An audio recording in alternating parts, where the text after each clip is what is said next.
You think we won't do it. You think you're invincible. You're wrong. Accountability is coming.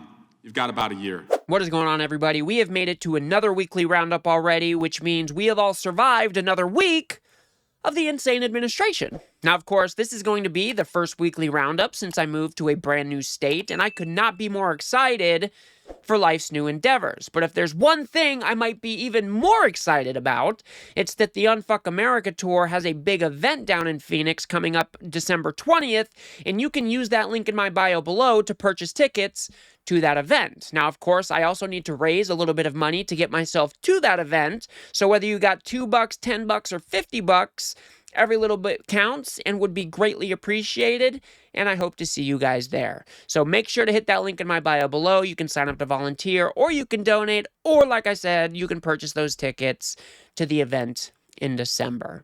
Now, moving on to the countdown of the week, guys, Donald Trump has now been in office for 43 weeks, which means he's got 165 weeks left to go. And of course, if you are counting down the days, it is 1,165 days until this memory patient is supposed to leave the White House. Now, of course, the weekly roundup is the part in the week where we gather up a whole bunch of different clips that don't necessarily touch on any particular topic, but it kind of gives us a way to catch up on anything we may have missed.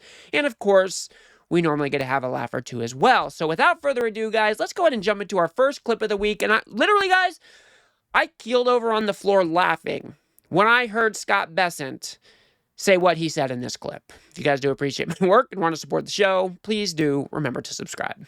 This is the perfect storm. Again, something we inherited. And there's also, because of the mass immigration, a disease that we've been rid of in North America, made its way up through South America. As these migrants, they have brought some of their cattle with them. So.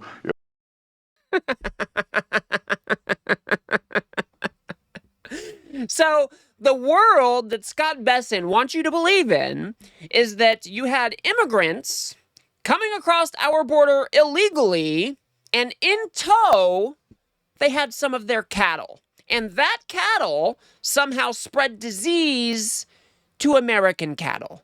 Am I getting that right, Scott Bessent? Now, obviously, that did not happen. There is no evidence to suggest that undocumented immigrants are bringing cattle across the border and then infecting livestock in this country.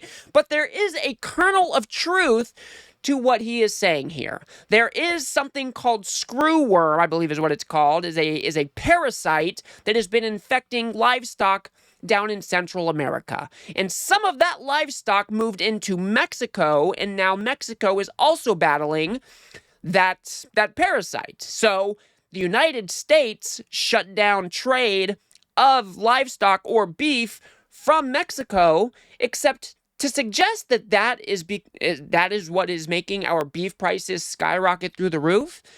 It is just insane, because the beef that we get from Mexico only accounts for less than 1% of the overall beef that we consume here in the United States. So Scott Bessent has no idea what the fuck he is talking about, and this is just another way to dehumanize and otherize the immigrant population. This is a tried and true tactic to say that these people are bringing disease and they're spreading it through the country. Fuck these people, and fuck Scott Bessent. Now, I'm sure you guys have seen this next clip going around, and I just had to say something about this particular clip, but here's Donald Trump talking down to a reporter on one of these Air Force One gaggles. Yeah, Jennifer, there's go ahead. incriminating in the file, Venezuela, sir. Quiet, Piggy. Venezuela, sir, you've had a lot of... So I'm not sure if you guys heard it there. I'm going to play it one more time for you. Yeah, Jennifer, go ahead. incriminating in the file, Venezuela, sir. Quiet, Piggy. Quiet, Piggy, as he points his grimy little finger into a reporter's face. Now, this is just grotesque for a couple of different reasons, and the first is that we have a president of the United States who feels comfortable, if not emboldened, to speak down to reporters like this, who might be asking very reasonable questions. And for two, why is it that the reporters on Air Force One did not band together and stand up for this reporter? That is insane to me. Not only do we have a president of the United States who is just putting on a terrible example for young people all across the country, but you've got people in mainstream media who are unwilling to band together to stand up for one of their own because they are so scared of losing access to the Mad King himself. I find that absolutely pathetic, and these people should be ashamed of themselves. Now let's move on to this one, where we've got Greg Bovino, who is heading up our mass deportation operation, I guess you could say. And listen to what he says here about whether or not people are innocent until proven guilty, or if it's the other way around. I want to get your reaction to it of landscapers who were being addressed by this individual that you see in the video. What do you say to people when they look at that and say that falls outside of this purview of getting criminals out? What do you say to them? Martha, do we know the criminal records of those so-called landscapers? Do we know the criminal records of any illegal alien walking the streets here in Chicago or anywhere else? What we're finding is child rapists in big box stores looking to go into people's homes or hang those Christmas lights like we see in this video here. How do you know who these people are? Yeah, guys, how do you know who these people are? Anyways, do you know what the crimes are of these illegal immigrants? Do we know? That is not how shit works in this country, you dumbass. You are basically saying that these people are guilty until proven innocent. A complete reversal of the constitutional protections that people enjoy in this country. Everybody in this country is innocent until proven guilty. It is the burden of the state to prove that somebody has committed a crime, or that somebody has done something wrong, or that these people are in the country in an undocumented fashion, and therefore that gives you reasonable suspicion or even, a warrant to go carry out an arrest. What Bovino is saying here is just backwards. And it is unacceptable that they are going around and they are targeting people based on the color of their skin, which is exactly what they are doing all over the country. Just because you got brown skin, just because you might be working as a landscaper, just because you might be working putting Christmas lights up in a suburban community with brown skin, doesn't make you subject to a search from the state. This is absolutely appalling, and this motherfucker should be fired. Let's go ahead and move on to Mike Johnson, where he is still trying to tout this lie that Trump himself supports maximum transparency. This up and just say that Republicans support maximum transparency. We always have. The President of the United States supports maximum transparency. You've heard him say it in his own words. Well, I guess if he said it, then it must be true, right, Mini Mike? I mean, give me a fucking break. Donald Trump has been fighting tooth and nail, doing whatever it is that he can to make sure that the Epstein files aren't released. Just because he says that he believes in full transparency and that this is the most transparent administration that this country has ever seen does not make it true. Why is it that Donald Trump and the Republicans have been playing all these different games to make sure that the Epstein files were released? If Donald Trump truly believed in maximum transparency, he has the power today to make that release happen. Why isn't he doing that in the name of transparency, Mini Mike? I mean, these people are so damn pathetic.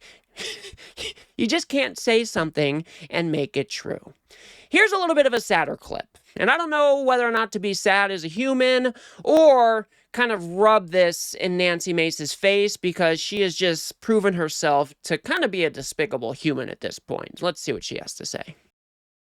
I'm not part of the powerful. I'm not part of the elite. I'm an island of one. I don't get invited to parties. I don't have any friends. I have a dog.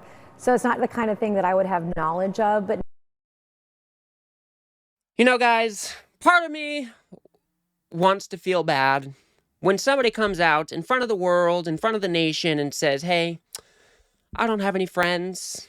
That's kind of a sad day. I think everybody should probably have friends. And maybe if Nancy Mace had some friends, they might be able to talk some sense into her as far as all of this erratic behavior that we have been seeing from her for the past couple of months. I mean, maybe having a few friends in her corner might be a good thing. But on the other hand, it is Nancy Mace. She is on a crusade against trans people. She came out a couple weeks ago and said Adam and Eve instead of Adam and Steve, just a straight jab at homosexual men. I mean, this is a despicable, despicable human being. And to pretend like she is nobody of substance, that she's not important, she's not one of the elite, when she is one of the 400 and some odd elected congressmen, some of the most powerful people in this country. I mean, it's just a joke. It's just a joke. So my advice to Nancy Mace here is maybe go get some friends, maybe have some life discussions with those friends, and maybe you can become a better human being.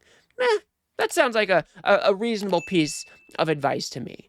Now, the next clip I want to show you is, it is so important, and I wanted to give a shout out to this reporter because this took some cojones. No joke, guys. This is a badass reporter right here asking the tough questions to Donald Trump and MBS. Let's see what she has to say. President, is it appropriate, Mr. President, for your family to be doing business in Saudi Arabia while you're president? Is that a conflict of interest? And Your Royal Highness, the U.S. intelligence concluded that you orchestrated the brutal murder of a journalist. 9/11 families are furious that you are here in the Oval Office.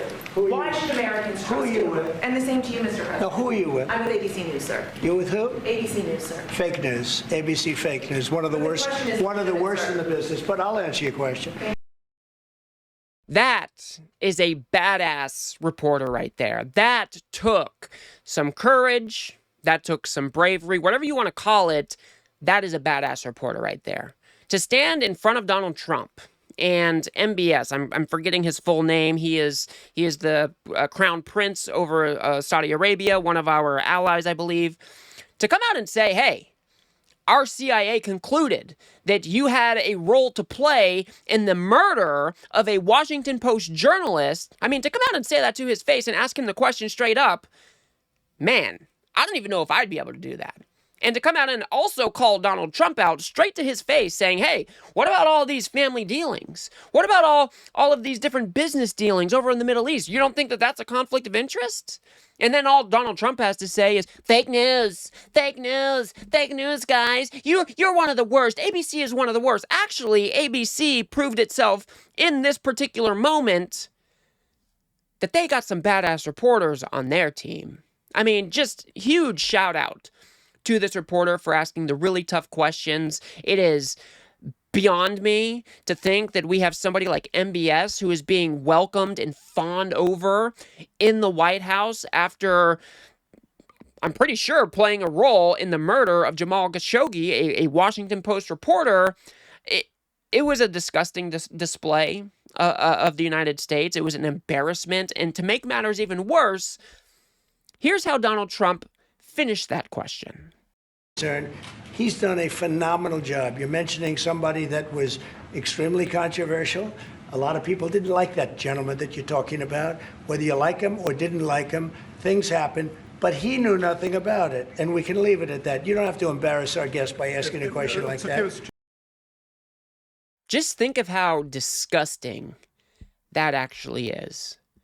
Donald Trump is more concerned about making this meeting with MBS go as smooth can be, that he is basically saying that maybe Jamal Khashoggi, well, he had it coming because there's some people who didn't like that guy much. Oh, but don't get it twisted. MBS, he didn't have anything to do with it. And how about you not embarrass our guests? What the fuck are we doing here? What an absolute embarrassment. Now, of course, I understand that we do not agree on every single issue with many of our allies all across the globe. I understand the idea of diplomatic relationships and making allies with people who do not align with many of our values. I understand that. But to watch Donald Trump fawn over MBS, to lather praise on him, try to say that he is somebody who stands up for human rights as he crushes dissent in his own country, who likely ordered the murder of an American journalist? I mean, just fuck this guy, dude. I just don't even know what to say. This is so grotesque to me that the President of the United States would bend over backwards to heap praise on somebody like MBS. It just blows my fucking mind. And for the last clip that I have to show you guys, this has to be one of the main pillars of the Democratic Party moving into the future. Let's see what Eric Swalwell has to say here. And Kristi Noem and Tom Homan, you should familiarize yourself with the four corners of this room. Kristi Noem and Tom Homan, get to know that witness chair. You're going to be parked in it for a long time. You're going to have a lot of questions under oath with the subpoena power. And I hope what you're doing is clean and can withstand the scrutiny that everyone on this side of the aisle is going to bring. You think we won't do it. You think you're invincible. You're wrong. Accountability is coming. You've got about a year. This is the exact right play. And like I said, it has to be one of the main pillars of the left moving into the future. Every single one of this authoritarian regime who has stepped outside the law, who has ordered their own people to ignore the Constitution, ignore laws on the books, to go out there and dole out violence indiscriminately all over this country, every single one of these fascist fucks must be held accountable. It has to be one of the main staples of the Democratic platform. Now, that doesn't mean that we are going to go out there and do these political prosecutions. But we know, without a doubt, that there are people inside the Trump administration right now that are directing their team to ignore court orders, to ignore judges, to step over this law or that law, to carry out their duties in a way that does not comport with our system of law. And those people must be held accountable, because that's just how a democratic society has to work. We've seen it in other countries like South Korea. They are holding the people who stepped outside of the system accountable. People like Bolsonaro also held accountable. We must hold these people accountable. And like Eric Swalwell is saying here, they're acting like they're invincible. And in the past, Democrats have not proven themselves to be bulldogs in this respect. That has to change. That has to change. No more Merrick Garlands. No more appointing these people who don't want to ruffle any feathers, who don't want to go against the grain. Every single one of these fascist fucks must be held accountable. And I think it has got to be one of the main pillars of the Democratic platform moving forward. It just absolutely has to. Not only do we need it for our country, and people need to be held accountable when they break our laws and go against our Constitution, but if this doesn't happen, people inside the Democratic Party will probably lose faith in the party for maybe the rest of their lifetime. I know it'll feel like a dagger through the heart if these people are not held accountable. So Eric Swalwell has it dead on. Just absolutely the right thing here. I love this type of energy. We need to continue this energy, and we need to be calling these people out now. The Democrats also released a message saying that, hey, if you are asked to carry out an illegal order, you have a duty to not carry out that illegal order. Absolutely. Absolutely. So I absolutely love this. We need to keep this in mind as we think about how we want to move into the future, and every single one of these assholes needs to be held accountable. So those are the clips that I had for you guys this week. Like I said, this is the first weekly roundup since I've been back. The move went great. Everybody went off without a hitch. Took a little bit more time than I was expecting, but we made it down here in one piece.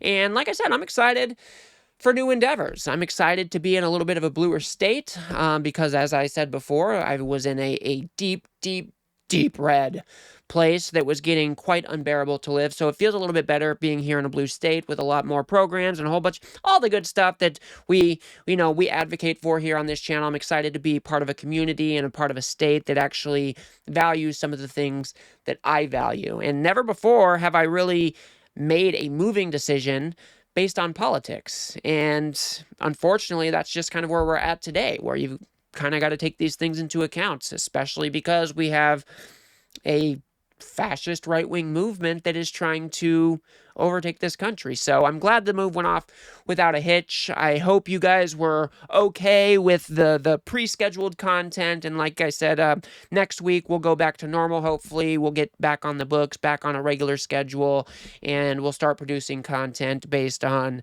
the stuff that happens in the week. So I'm glad everybody here is with me. Like I said, guys, we've got a big event down in Phoenix in December, on December 20th for the Unfuck America Tour. You can hit that link in my bio below to volunteer. You can donate, or you can purchase tickets to that event.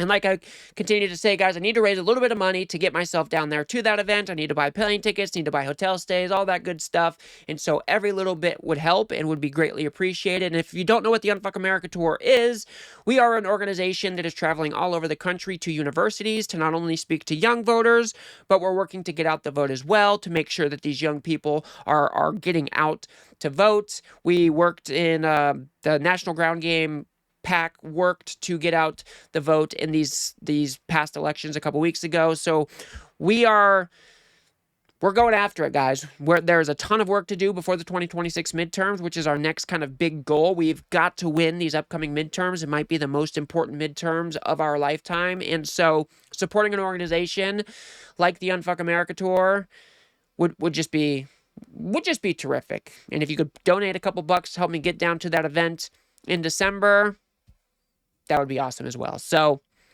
I will leave it there for now, guys. Hope everybody's doing well out there. Hope everybody is enjoying these fall or winter months that are coming our way. And yeah, I will leave it there. If you guys got anything out of this video, please do remember to smash that like button, spread this video around the internet, feed it to the algorithms, all that good stuff.